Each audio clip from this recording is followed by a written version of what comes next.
قرآن کہتا ہے وما ینطق عن الہوی ان هو الا وحی یوحی.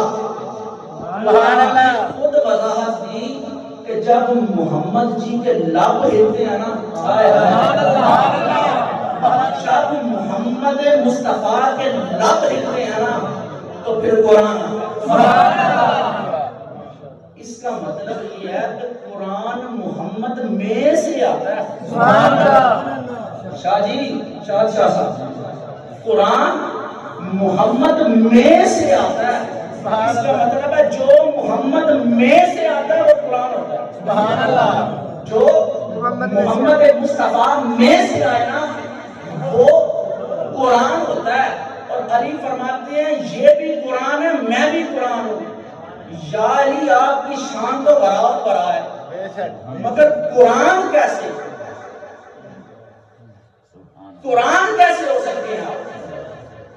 اور قرآن تو خود اعلان کر رہا ہے کہ محمد کے لب ہلتے ہیں تو قرآن آتا ہے. تو پتہ چلا قرآن محمد میں سے آتا ہے. اور جو محمد میں سے آئے نا اسے قرآن کہتے ہیں.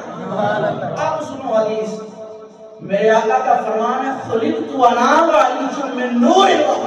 سبحان اللہ. فرمایا میں اور علی ایک نور میں سے ہیں. سبحان اللہ. جو محمد میں سے آئے وہ قرآن ہوتا ہے. سبحان اللہ. اگر وہ محمد کے لبوں میں سے آئے تو چمکتا ہوا قرآن ہوتا ہے. اگر محمد کے نور سے نور جدا ہو